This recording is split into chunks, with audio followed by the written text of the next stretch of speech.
One drop of blood was all it took to change the fate of the entire Sterling pack. In the shadowed halls of Greystone Manor, hierarchies are absolute. The Alpha eats first, the Omegas eat last, and the human staff? We don't exist at all. We are the ghosts that scrub the floors and wash the sheets. But when a rotting sickness began to consume the strongest wolves in the Pacific Northwest, the cure wasn't found in a laboratory or a spell book. It was hiding in the veins of the girl scrubbing the mud off the Alpha's boots. She thought she was nobody. He thought she was invisible. They were both dead wrong. The distinct smell of bleach and old money permeated every inch of Greystone Manor. But down in the servants' quarters, the air just smelled like damp concrete. Isolde Izzy Hart adjusted the collar of her stiff grey uniform. It was 4:00 a.m. The sun hadn't even thought about cresting over the peaks of Blackwood Ridge, but the Sterling pack was returning from a hunt, which meant the mudroom would be a disaster zone. "Izzy, move it! If the Alpha sees mud on the mahogany, it's your head," snapped Mrs. Gable, the head housekeeper. Mrs. Gable wasn't a wolf, but she had the temperament of a wet badger. "I'm going, Mrs. Gable," Izzy whispered, grabbing her bucket and rags. Izzy was 22, with hair the colour of wet straw, and eyes that she usually kept fixed on the floorboards. She had worked at the manor for 3 years, ever since her mother passed away in a state-run hospice in Seattle. Her mother had left her nothing but a warning. Keep your head down. Don't let them notice you. Never let them see you bleed. Izzy assumed it was metaphorical advice for surviving the wealthy elite. She didn't know it was a survival manual. She reached the grand foyer, just as the heavy oak doors swung open. A gust of freezing November rain blew in, followed by the heavy, thudding boots of the Sterling pack's elite guard. The energy in the room shifted instantly. It became electric, predatory. Even as a human with 0 supernatural senses, Izzy felt the air thicken. Caleb Sterling walked in last. The Alpha of the Sterling pack was a man who looked like he was carved out of granite and misery. He was tall, with dark hair plastered to his forehead by the rain, and he wore a tailored black coat that cost more than Izzy would make in a decade. But tonight, he didn't look powerful. He looked exhausted. "Whiskey," Caleb growled, walking past the line of bowing staff without glancing at them. "In my study, now." "Sir, the council is waiting in the—" His beta, a scarred man named Silas, began. "Let them wait," Caleb snapped. "If they want to talk about the declining borders, they can wait until I can feel my hands again." Izzy was already moving before she was told to. Being the lowest maid meant you did the jobs no one else wanted, but it also meant you became very good at being invisible. She slipped into the kitchen, prepared the tray with the crystal decanter and a single glass, and moved toward the study. As she navigated the hallway, she heard hushed voices coming from the drawing room. "Lost 2 more tonight, Caleb," Silas was saying, his voice low and urgent. "It's the rot. It's spreading faster." "I know." Caleb's voice came through the crack in the study door. He sounded defeated. "Justin shifted mid-hunt and couldn't shift back. His bones, they just snapped, Silas. It's like his DNA is rejecting the wolf." Izzy froze. She knew the rumors. The hollow blight. It was a genetic degradation, a sickness that was slowly turning the proud wolves of the Pacific Northwest into crippled husks. There was no cure. She knocked softly on the heavy door. "Enter," Caleb commanded. Izzy pushed the door open. The study was dark, lit only by the embers of a dying fire. Caleb was standing by the window, staring out at the rain-lashed forest. He stripped off his soaked coat, revealing a white dress shirt clinging to his muscular back. Izzy set the tray down on the desk with trembling hands. "Don't look at him," Just serve and leave. "Will that be all, sir?" she asked, her voice barely a squeak. Caleb turned. For the first time in 3 years, he actually looked at her. Not through her, but at her. His eyes were a startling, piercing amber. The eyes of a wolf currently trapped in a human cage. He narrowed them slightly, inhaling deeply through his nose. "You," he said, his voice rough. Izzy froze. "Sir? What soap do you use?" Industrial unscented, sir. Like everyone else." Caleb took a step closer. The predatory energy coming off him was suffocating. He looked confused, perhaps even a little intoxicated by exhaustion. "You smell like ozone and copper." "I was polishing the silverware earlier, sir," Izzy lied quickly, her heart hammering against her ribs. Caleb stared at her for a second longer, an unreadable expression on his face. Then the exhaustion washed back over him. He waved a hand dismissively. "Get out. Close the door." Izzy fled. She didn't stop until she was back in the safety of the laundry room, her breath coming in short gasps. She looked down at her hands. They were shaking. She didn't know why he had smelled copper. She wasn't bleeding, but deep in her veins, something dormant was beginning to wake up, triggered by the proximity to a dying Alpha. 2 weeks passed. The atmosphere in Greystone Manor deteriorated rapidly. The hollow blight was no longer a rumor. It was a plague. 3 pack enforcers had been moved to the basement levels, a quarantine zone the staff was forbidden to enter. The sounds coming from beneath the floorboards at night were horrific, the cracking of bones and the whining of animals in pain. Izzy tried to keep her head down, but the workload was increasing. With so many pack members sick, the human staff was running double shifts. It was a Tuesday afternoon when the calmness of the routine shattered. Izzy was assigned to clean the Alpha's private library. It was a sanctuary Caleb rarely used during the day, so she thought she was safe. She was on a ladder, dusting the high shelves, humming a melody her mother used to sing. The door banged open. Izzy jumped, the feather duster slipping from her hand.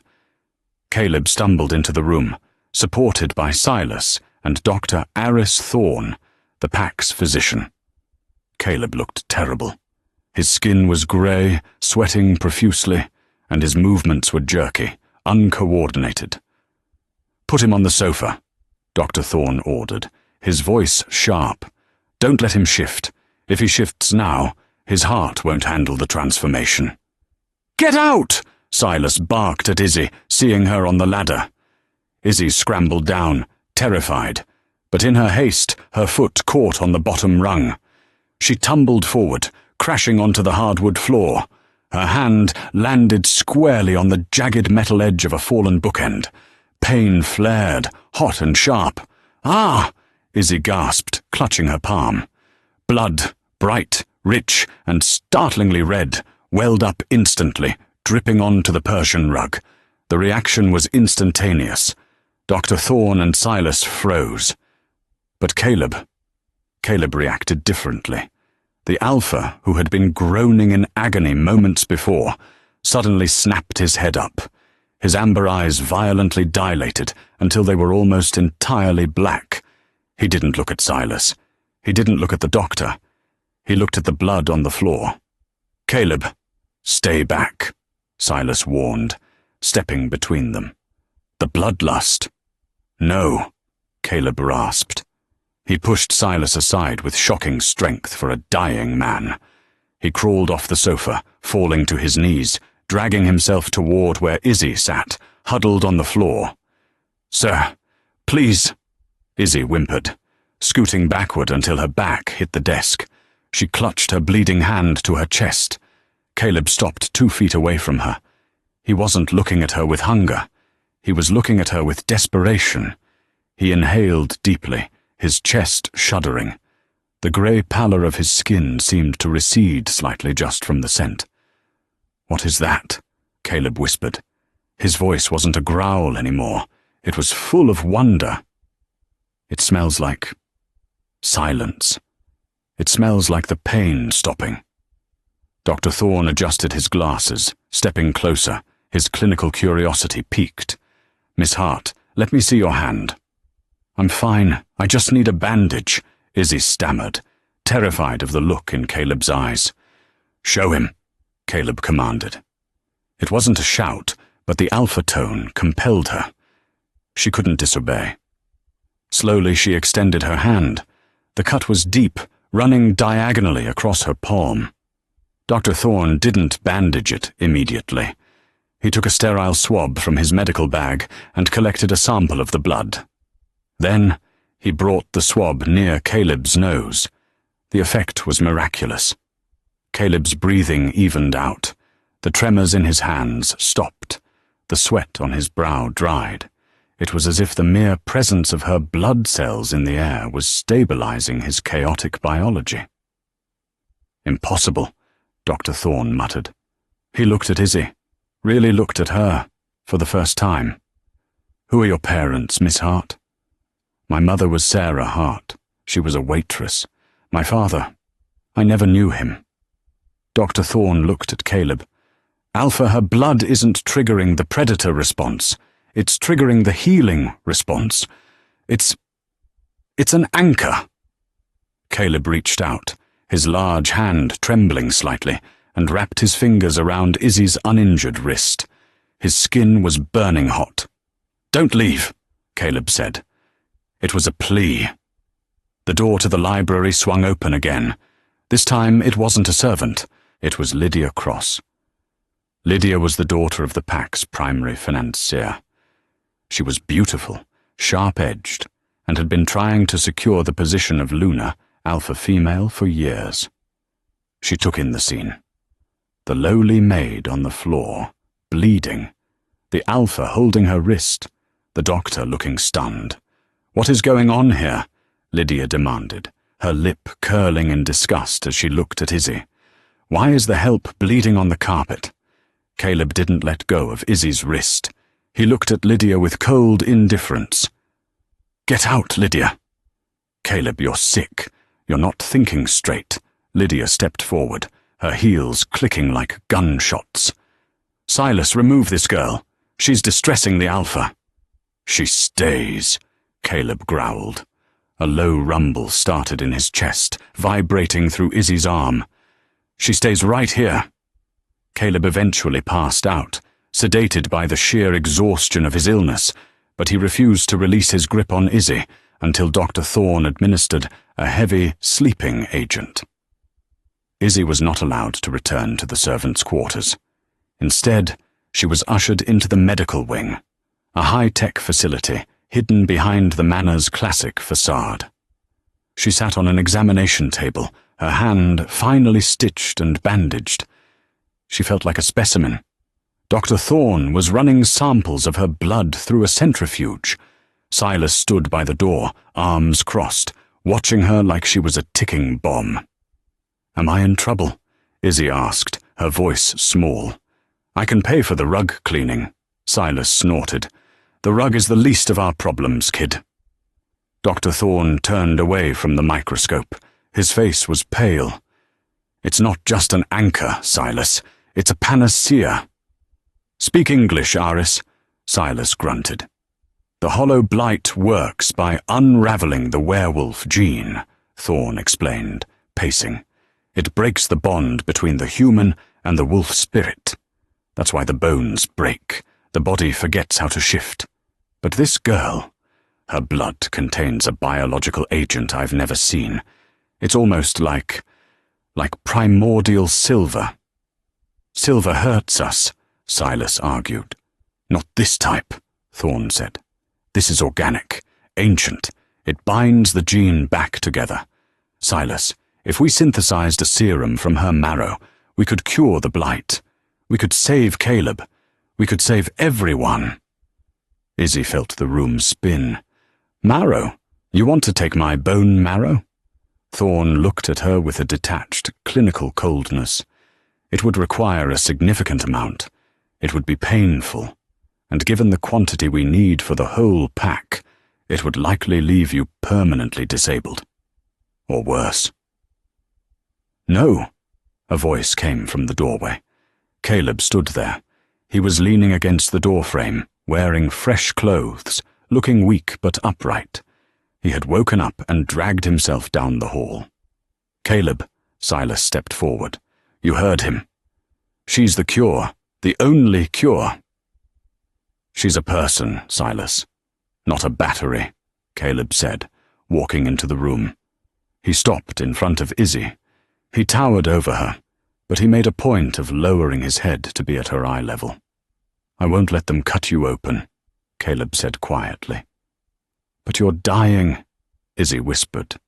She was terrified, but looking at him, really seeing the man behind the monster, she felt a strange, magnetic pull, a need to help. I'd rather die than butcher an innocent to survive, Caleb stated firmly. He turned to Thorn. Find another way. Use her blood samples to synthesize a replica. But you do not touch her marrow. That is an Alpha command. Thorn bowed his head, though he looked frustrated. As you wish, Alpha. But a replica will take months. You don't have months. You have weeks. Then I have weeks, Caleb said. He turned back to Izzy. You are no longer a maid. You are under my personal protection. You will stay in the guest suite next to mine. What? Izzy's eyes widened. Sir, I can't. The staff. Mrs. Gable. Lydia. Lydia is not the Alpha, Caleb said, his jaw tightening. I am, and I need you close. Not for your marrow, but because... He hesitated, struggling to admit his weakness. Because when you are near, the pain stops. You are the only thing keeping the wolf from tearing my mind apart. Izzy looked at his hand. He wanted to reach out to her again. She could tell. Okay, she breathed. The twist. Later that night, Dr. Thorne sat in his private office, looking at the blood analysis on his screen. He picked up his phone and dialed a number.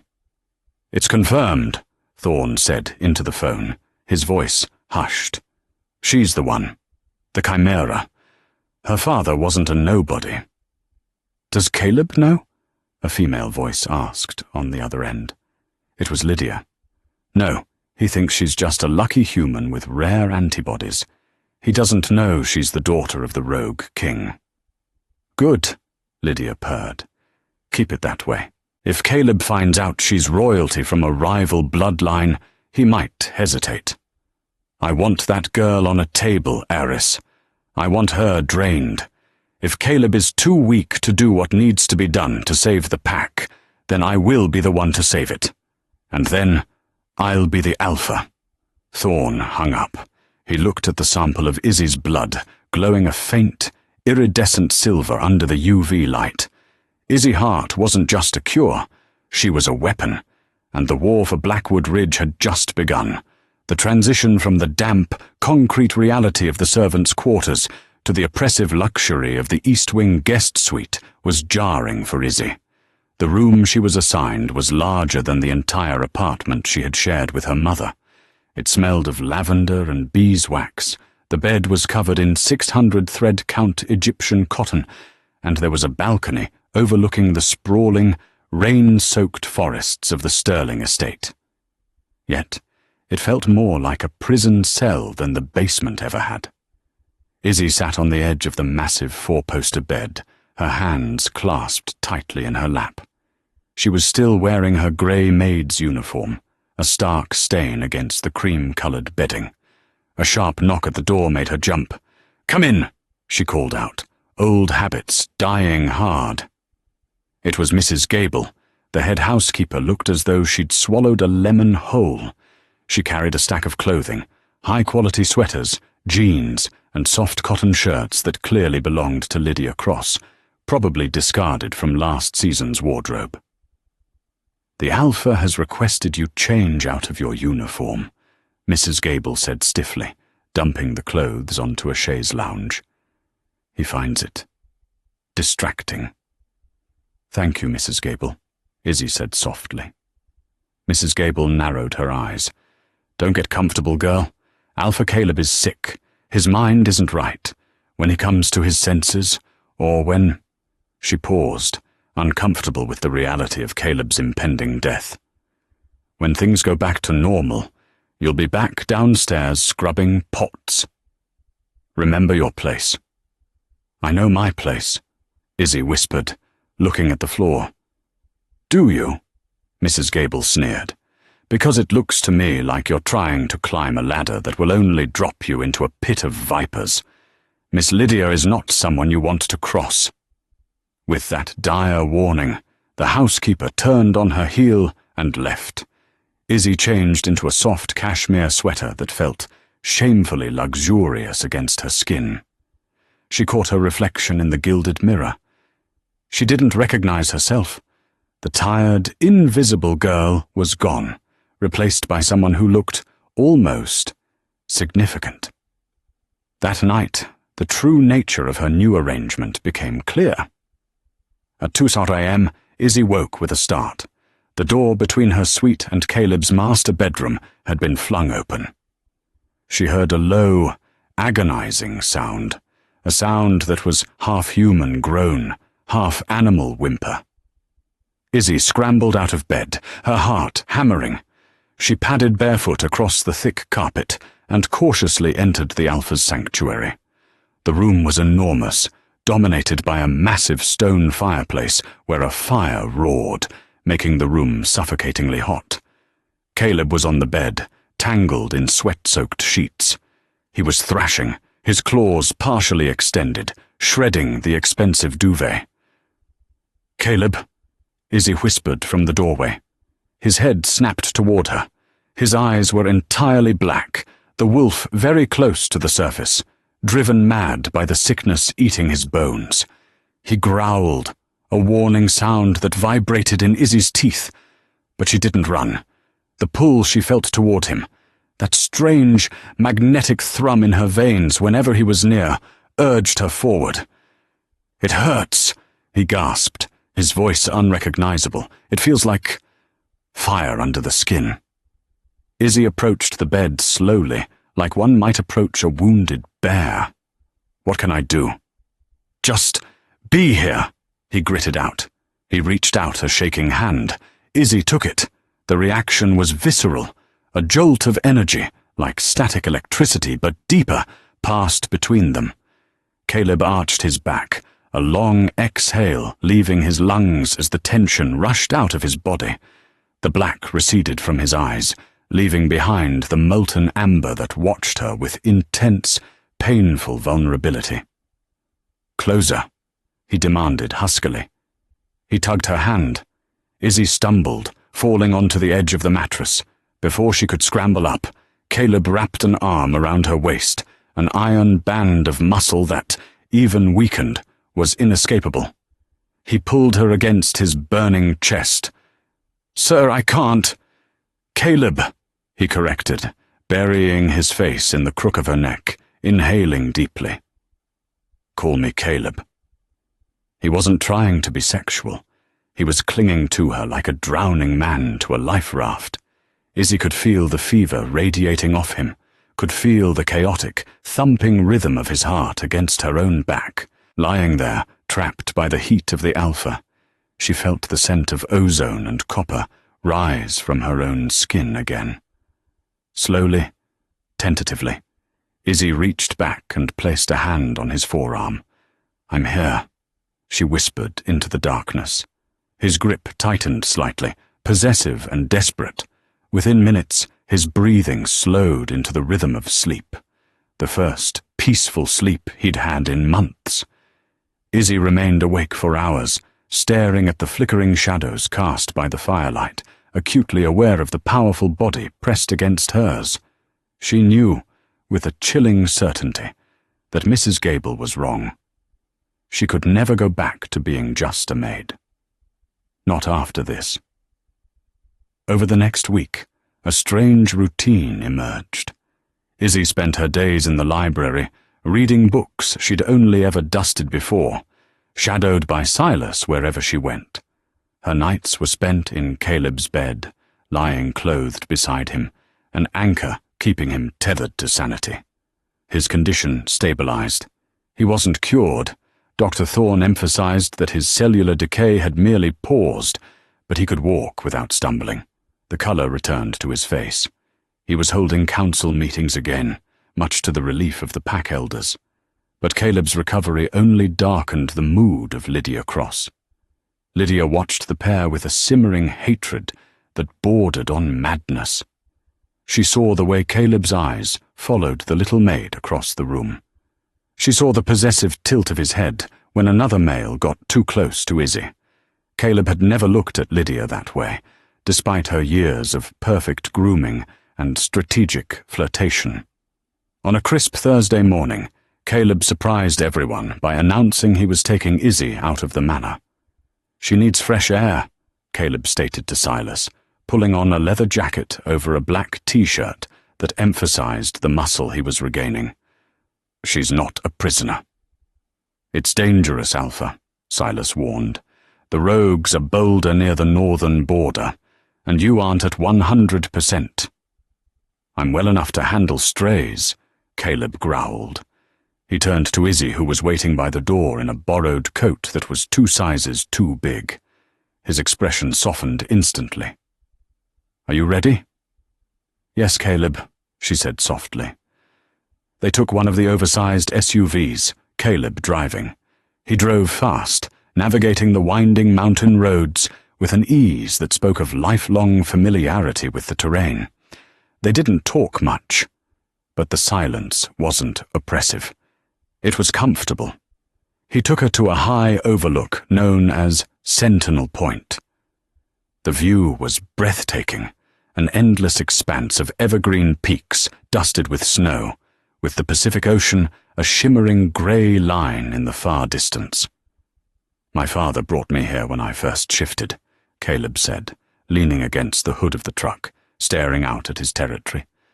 "He told me everything the light touched was my responsibility, to protect, to provide for."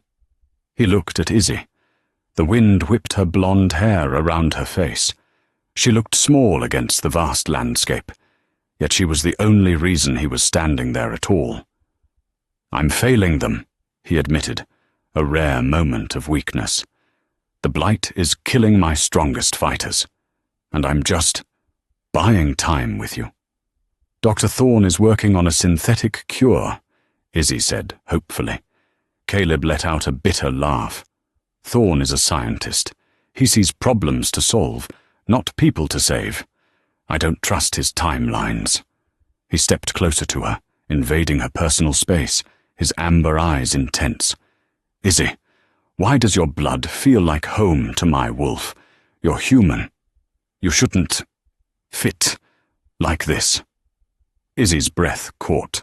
"I don't know. My mother, she always said we were just different, that we had to hide." "Hide from what?" "Everything." Caleb reached out, his thumb tracing the line of her jaw. His touch was electric. He leaned in, his gaze dropping to her lips. Izzy's eyes fluttered closed. She wanted him to kiss her. She wanted to forget that he was an alpha, and she was a maid, that he was dying, and she was the cure. "Biuzuz ezikti." The radio on Caleb's belt cracked to life, shattering the moment. "Alpha, code red on the northern perimeter." It was Silas, shouting over the sound of snarling. "We have a breach. At least 10 rogues. They're organized." Caleb pulled back, the tenderness vanishing, replaced by cold, hard duty. "Damn it!" He grabbed the radio. "Hold the line, Silas. I'm en route." He turned to Izzy. "I have to go. You can't come. It's a war zone." "Don't leave me here," Izzy pleaded, sudden panic seizing her. "You're safer here than at the manor right now if the perimeter is breached," Caleb said rapidly, pulling a heavy silver handgun from the glove compartment. He pressed it into her hands. It was heavy and cold. "Stay in the truck. Lock the doors. Do not open them for anyone but me or Silas. Do you understand?" "Caleb, please." He grabbed the back of her neck and pulled her forward, pressing a hard, fierce kiss to her forehead. "I will come back for you. I promise." Then he shifted. It was terrifying to watch. Bones cracked and reformed, muscle tore and reknit. In seconds the man was gone, replaced by a massive wolf with fur the color of midnight and eyes like burning coals. The great wolf chuffed at her once, then turned and sprinted into the tree line, moving faster than a vehicle could on the rough terrain. Izzy scrambled into the driver's seat, locked the doors and clutched the gun with both hands, watching the forest. An hour passed. The sounds of distant howling echoed off the mountains. A sleek black sedan pulled up the dirt path behind the SUV. Izzy hunkered down. It wasn't Caleb. The driver's door of the sedan opened, and Lydia Cross stepped out. She looked pristine, in a white wool coat, utterly out of place in the rugged wilderness. Lydia walked calmly to the SUV and tapped on the window with a manicured nail. "Unlock the door, Isolde." "Caleb said not to," Izzy said through the glass, her voice shaking. "Caleb is currently busy getting his throat ripped out by rogues I paid to be there," Lydia said calmly, her smile predatory. "Silas is overwhelmed. The manor is undefended. Now, open the door, or my associates will drag you out." Two massive men stepped out of the sedan behind Lydia. They weren't sterling wolves. They looked like mercenaries. Izzy realized with sickening clarity that Caleb had walked into a trap meant to separate them. "What do you want?" Izzy asked. "I want to save the pack," Lydia said, her voice dripping with venom. "Caleb is too weak to do what's necessary. He's letting his little crush on the help cloud his judgment." "But I'm not," Lydia signaled to the men. One of them produced a tire iron and smashed the passenger side window of the SUV. Izzy screamed and tried to raise the gun, but she didn't know how to take the safety off. The mercenary unlocked the doors. They dragged her out into the cold mountain air. Izzy fought back. She kicked and scratched, a sudden fiery rage burning away her fear. She landed a solid punch on one mercenary's jaw, surprising him enough that he loosened his grip. "She's got some fight in her," the man grunted, wiping blood from his lip. "Put her in the trunk," Lydia commanded, checking her watch. "Dr. Thorne is waiting. We need to begin the marrow extraction immediately if we want enough serum to secure my position as Luna by dawn." Lydia walked up to Izzy, who was being held by both arms by the mercenaries. Lydia grabbed Izzy's chin, digging her nails in. "Did you really think he cared about you?" Lydia hissed, her breath hot in Izzy's face. "You poor, stupid little mouse. Caleb doesn't want you. He just needs your blood. You aren't a person to them, Izzy. You're just livestock. And it's harvest time." Lydia shoved her away. "Throw her in." Izzy was tossed into the darkness of the sedan's trunk. The lid slammed shut, sealing her in, just as a distant, agonized howl ripped through the air, the sound of an alpha realizing his mate had been taken. The basement of Greystone Manor was a labyrinth of cold tiles and humming machinery that few knew existed. This was Dr. Thorne's domain, a sterile white hell beneath the antique luxury of the house above. Izzy lay strapped to a surgical table, the harsh fluorescent lights blinding her. Her wrists and ankles were bound with heavy leather cuffs. She wasn't fighting anymore. The sedatives Thorne had injected into her neck were making her limbs feel like lead. But her mind was terrifyingly sharp. She could hear Lydia pacing, the click-clack of her heels echoing off the metal cabinets. "Is the extraction drill ready?" Lydia demanded, checking her reflection in a glass cabinet. She smoothed her hair, looking more like she was preparing for a gala than a medical atrocity. "The drill is ready," Dr. Thorne said, his voice trembling slightly. He was adjusting a large, terrifyingly complex machine positioned over Izzy's hip. "But Lydia, I must protest again. Taking this much marrow at once, it will induce shock. Her heart could stop." "Then restart it," Lydia snapped. I don't need her alive for long, Aris. I just need enough serum to inoculate the Council. Once I show them I hold the cure, and that Caleb was too weak to use it, the Alpha ship is mine. I will be the first female Alpha of the Sterling line." Izzy turned her head weakly. "Caleb will kill you." Lydia laughed, a sharp, brittle sound. She walked over and leaned over the table, stroking Izzy's cheek with mock affection. "Caleb is dead by now, sweetie. My mercenaries are the best in the business. They were equipped with nitrate bullets and wolfsbane gas. Even an Alpha can't survive that ambush." A tear leaked from the corner of Izzy's eye, sliding into her ear. "No," he promised. "Begin the procedure," Lydia ordered. Thorne sighed, his face pale, and reached for the controls. The machine whirred to life, a high-pitched drill bit spinning with a menacing whine. Izzy squeezed her eyes shut and clenched her teeth, preparing for the agony. Boom! The heavy steel door at the far end of the lab didn't just open, it crumpled inward.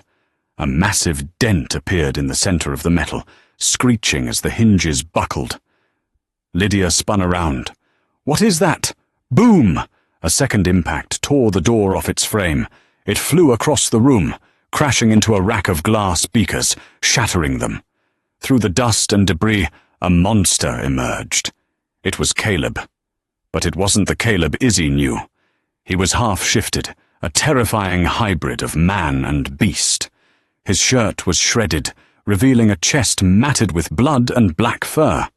He had taken multiple bullets. Izzy could smell the burning scent of wolfsbane sizzling in his wounds.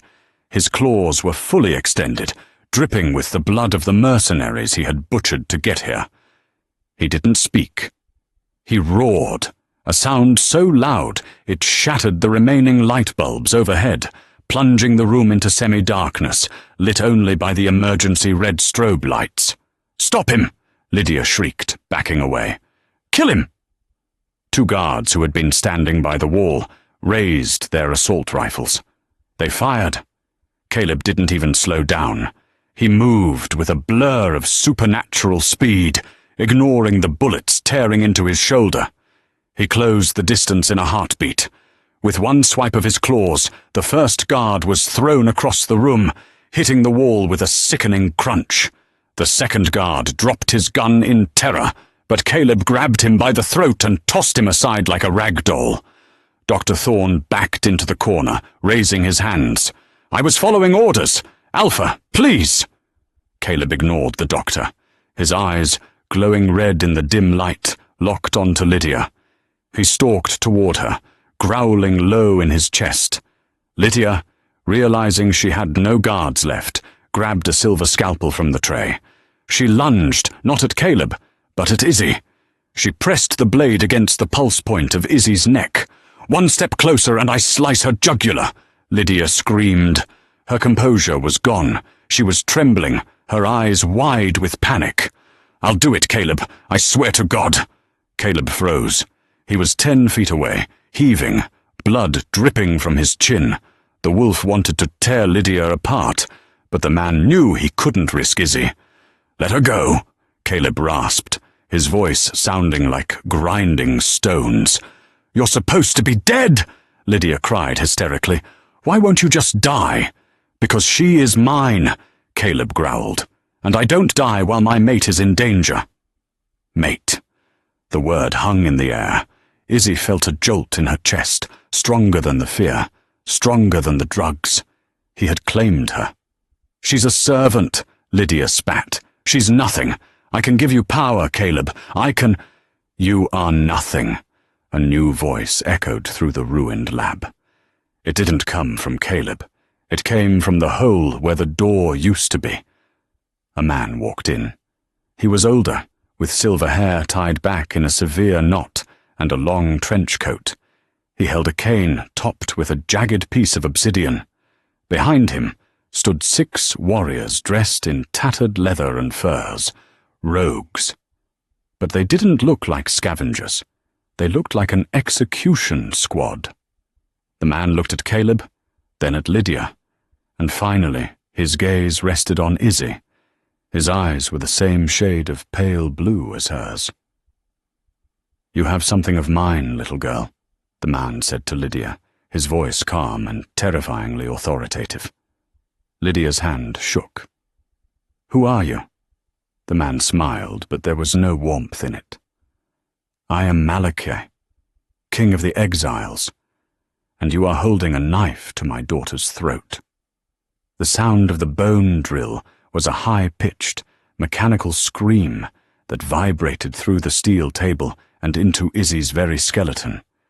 She lay paralyzed, the straps digging into her wrists, staring up at the harsh, sterile lights of the underground laboratory.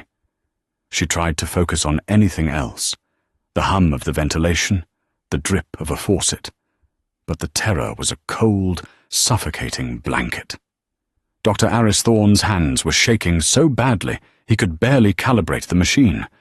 He looked pale, sweat beading on his forehead as he adjusted the terrifying device over Izzy's hip. "Stabilize it, Aris," Lydia Cross snapped. She was pacing the small room like a caged tigress, her heels clicking a frantic rhythm on the tiles. She looked manic, her perfect hair disheveled, her eyes wide with a desperate, terrifying ambition. "If you miss the marrow pocket, you'll kill her before we get the serum, and I need that serum alive."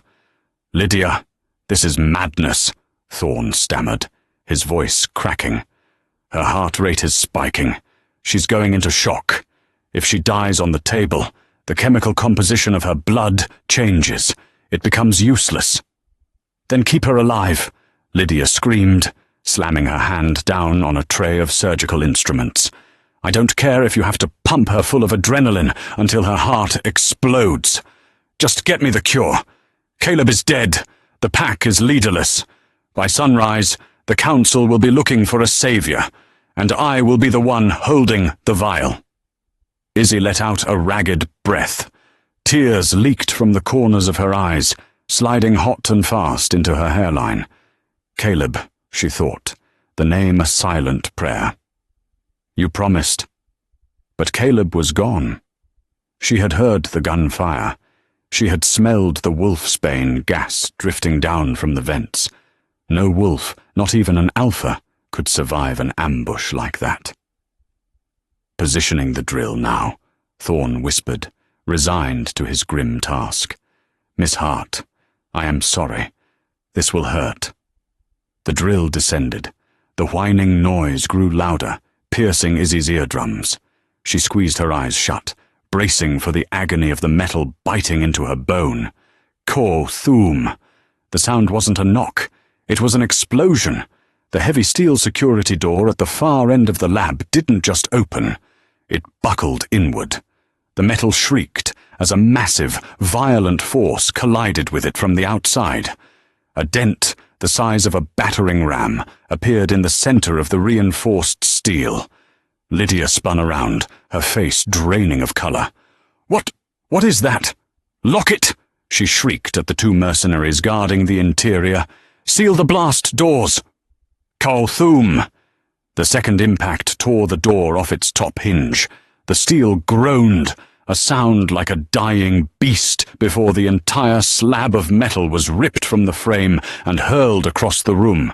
It smashed into a wall of glass cabinets, sending a shower of shards raining down like deadly confetti. Through the cloud of drywall dust and debris, a nightmare emerged. It was Caleb. But it wasn't the man Izzy had served tea to, nor was it the sleek wolf she had seen in the woods. This was a creature of war. He was in a state of partial shift, a monstrous hybrid standing 7 feet tall. His shirt hung in tatters around his waist, revealing a chest matted with dark fur and blood. His fingers were elongated into obsidian claws, dripping with crimson. His jaw was unhinged, teeth bared in a snarl that promised nothing but death. He was riddled with wounds. Izzy could see where bullets had torn into his shoulder and flank, the flesh burned and smoking from the nitrate and wolfsbane. By all biological laws, he should have been dead. but the rage burning in his eyes, glowing a luminous, hellish red, kept him standing. "Kill him!" Lydia screamed, her voice shrill with terror. "Shoot him in the head!" The two mercenaries raised their assault rifles. They were professionals, cold and efficient. They opened fire. The sound of automatic gunfire was deafening in the enclosed space. Bullets sparked off the machinery and tore into the walls. Caleb didn't even flinch. He moved with a speed that blurred the air. He didn't dodge. He simply absorbed the impacts, the pain fueling his fury. He crossed the 30 feet between the door and the guards in a heartbeat. The first mercenary didn't have time to scream. Caleb's backhand struck him with the force of a freight train. There was a sickening crunch of bone, and the man was launched across the room, crumbling against the far wall like a discarded doll. The second guard dropped his rifle, terror overriding his training, and reached for a knife. Caleb caught his wrist mid-air. With a sickening snap, he twisted the man's arm, lifted him by the throat, and tossed him aside as if he weighed nothing more than a bag of feathers. Dr. Thorne scrambled backward, tripping over his own feet and cowering in the corner. I was following orders. Alpha, please. She made me. Caleb ignored the doctor. The wolf didn't care about the puppet. It wanted the puppet master. His burning gaze locked onto Lydia. He stalked toward her, his breathing heavy and wet, blood dripping from his chin onto the pristine white tiles. "You," Caleb rasped. The voice was grinding granite, barely human. Lydia backed away until her back hit the surgical table where Izzy lay bound. Panic had stripped away her veneer of sophistication. She was trembling, her eyes darting around for an exit that didn't exist. "Stay back," Lydia shrieked. She grabbed a scalpel from the tray near Izzy's head. She didn't aim it at Caleb. She plunged the blade down, stopping it millimeters from Izzy's exposed jugular. "One more step," Lydia screamed, pressing the tip of the blade into Izzy's skin. A single drop of bright red blood welled up. "I'll do it, Caleb. I swear to God. I'll slice her throat open before you can reach me." Caleb froze. The momentum of his rage hit a wall. He stood 10 feet away, his chest heaving. The sight of that single drop of blood on Izzy's neck seemed to hurt him more than the dozen bullets lodged in his body. The red in his eyes flickered, warring with the golden amber of the man beneath. "Let her go," Caleb growled, every word a struggle against the wolf's instinct to attack. "You're supposed to be dead," Lydia cried hysterically, tears streaming down her face. "I planned everything perfectly. Why won't you just die?" "Because she is mine," Caleb roared, the sound shaking the remaining glass in the windows. "And I do not die while my mate is in danger." Mate. The word hung in the heavy, metallic air. Even through the haze of sedatives, Izzy felt a jolt in her chest that had nothing to do with fear.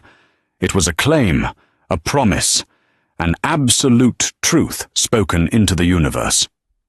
"She's a servant," Lydia spat, her hand shaking so hard the scalpel nicked Izzy's skin again. "She's a nobody. I can give you power, Caleb. I can give you the strongest pups in the region. We are compatible. She's just livestock." "You are the livestock, Lydia." A new voice resonated through the room. It was a voice of absolute, terrifying calm. It didn't shout. It didn't growl. It simply commanded silence. Lydia froze. Caleb didn't turn around, but his ears twitched. A man walked through the ruined doorway. He was older, perhaps in his late 50s, wearing a long, weather-beaten trench coat that swirled around his ankles. He had silver hair tied back in a severe knot, and he walked with a cane, topped with a jagged piece of raw obsidian. He looked elegant, refined, and utterly lethal. Behind him, 6 warriors emerged from the shadows. They weren't dressed in suits or tactical gear. They wore leather, furs, and mismatched armor. They were rogues, Wolves with no pack, the outcasts of society. But these men didn't look like scavengers. They moved with the discipline of a Praetorian guard. The man with the cane stepped over the debris of the steel door and stopped, surveying the room. His eyes, pale, icy blue, landed on Lydia, then drifted to the scalpel and finally rested on Izzy's face.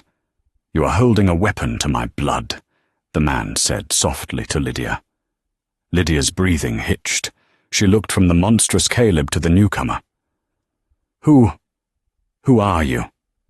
The man smiled, but it was a smile that promised torture. "I am Malachi, king of the exiles, lord of the Badlands." He tapped his cane on the floor. "And that girl on the table is my daughter." The silence that followed was absolute. Izzy stared at the stranger. "Daughter?" The word bounced around her drugged mind. She looked at his eyes. They were the same shape as hers, the same icy blue. Lydia looked like she was going to be sick. She had just realized she was trapped between the strongest alpha in the Pacific Northwest and the warlord of the rogue armies. She's a rogue?" Lydia stammered, her voice barely a whisper. "She's an enemy of the state? Caleb, you can't protect her.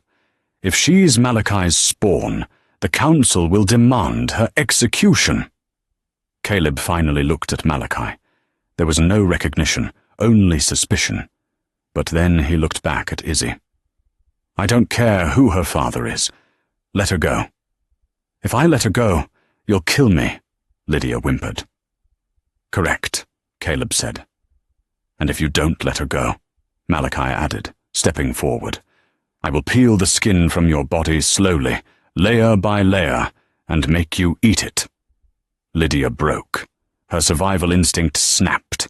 She shoved the surgical table violently, sending it tipping over, hoping the chaos would give her a split second to dash for the emergency exit behind her. "No!" Caleb screamed. As the table tipped, Izzy fell. The scalpel in Lydia's hand dragged across Izzy's neck, not deep enough to kill, but deep enough to bleed freely. The scent of Izzy's blood hit the air, copper, ozone, and that strange, ancient sweetness. It was the catalyst. Caleb moved faster than thought. He didn't shift. He simply exploded into motion. He intercepted Lydia before she could take 3 steps. He didn't claw her. He backhanded her with the full force of his hybrid strength. Lydia flew backward, smashing into the medical cabinets. She slumped to the floor, unconscious, her nose broken.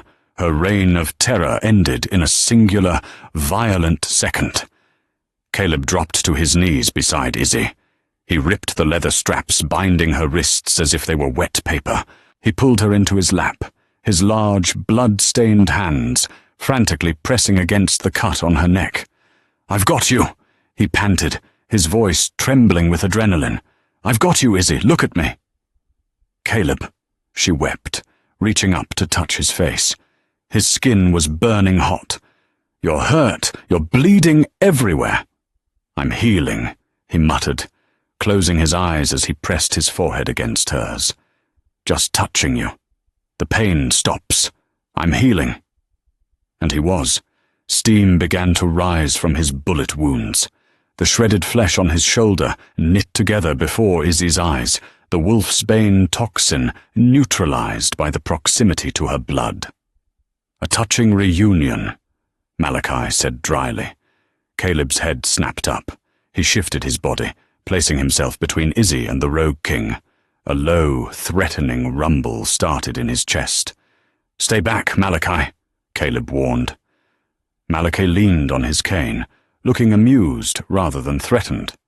"You are bold, Sterling, but you are exhausted. My men could slaughter your remaining guards and burn this manor to the ground before your council even wakes up." "Try it," Caleb challenged, his claws digging into the tile floor. "I didn't come for war," Malachi said, his gaze softening as he looked past Caleb to Izzy. "I came for her.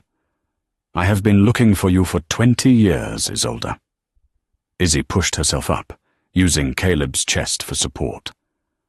My mother. She told me my father was dead. She told you that to keep you safe, Malachi said, a shadow of old grief crossing his face. There was a coup in the Badlands. My brother tried to end my bloodline. Sarah fled into the human world to hide you. I killed my brother years ago, but I could never track her down. She was good at hiding. Until the whispers started. Rumors of a maid in the Sterling house whose blood smelled like the old magic. He extended a hand, palm up. Come home, Isolde. You are a princess of the wild. You do not belong serving tea to these domesticated dogs. You belong in the Badlands, ruling by my side. Caleb tightened his grip on Izzy's waist. He didn't speak, but his body was coiled like a spring. He was waiting for her choice. Izzy looked at Malachi. She saw the power in him, the freedom he offered. A life away from the politics of the packs, a life of royalty. Then she looked at Caleb. She saw the man who had crawled across a floor while dying just to be near her. She saw the alpha who had walked through gunfire to save her. She felt the bond between them, a tether of gold and steel that could not be broken. No, Izzy said. Her voice was weak, but steady. Malachi blinked, his eyebrows raising. No, I won't go with you, Izzy said. She took Caleb's hand, interlacing her fingers with his claws. I am not a princess of the wild, and I am not a maid. She looked up at Caleb, her eyes shining with love and determination. I am where I belong. She is the Luna of the Sterling pack, Caleb finished for her, his voice ringing with pride. He looked at Malachi with defiance. And if you want to take her, you will have to go through me. And this time, I won't hold back. Malachi stared at them for a long, tense moment. The rogue guards behind him tensed, hands hovering over their weapons, waiting for the order to attack. Then, Malachi threw his head back and laughed. It was a booming, genuine sound. Good, the rogue king said, lowering his cane. He has a spine. I like that. Malachi stepped forward, ignoring Caleb's growl, and looked down at them. The hollow blight is a curse of stagnation, Sterling. Your bloodlines have become too weak, too pure. You need new blood. Wild blood. He nodded at Izzy. If she stays, she acts as the bridge, a treaty, the Sterling pack and the rogue legions, an alliance that would make us untouchable. Caleb hesitated, the strategist in him warring with the possessive mate. An alliance? You keep my daughter safe, Malachi said, his voice dropping to a serious, lethal whisper, and you treat her like the queen she is. In exchange, the Badlands will never attack your borders. We will fight for you. Caleb looked at Izzy. She squeezed his hand. Deal, Caleb said. Malachi nodded. He turned to the unconscious form of Lydia Cross. And what of the trash? Caleb stood up, pulling Izzy gently to her feet. He looked at Lydia with cold indifference. I'll handle it, Caleb said darkly. Pack law states that treason is punishable by death, but death is too easy. He looked at Thorne, who was shaking in the corner. Lock her in the isolation cells. When she wakes up, she can explain to the council why she tried to murder their alpha. Caleb scooped Izzy up into his arms, carrying her bridal style. She buried her face in his neck, inhaling the scent of rain, pine, and safety. Let's go home, Izzy, Caleb whispered, kissing the top of her head. We have a pack to lead. And that is the story of Izzy and Caleb. From the cold floors of the servants' quarters to the throne of the Sterling pack, Izzy proved that true power isn't about claws or fangs. It's about the resilience of the spirit. She saved the alpha not just with her blood, but with her heart. Lydia Cross learned the hard way that you never underestimate the quiet ones, and the Sterling Pack found a new dawn in the alliance of wild and tame. This story reminds us that sometimes the heroes we need are the ones we ignore the most. If you enjoyed this saga of romance, betrayal, and werewolf politics, please smash that like button. It really helps the channel grow. What did you think of the twist with the rogue king? Let me know in the comments below. And if you haven't already, hit subscribe and ring the bell so you never miss a new story.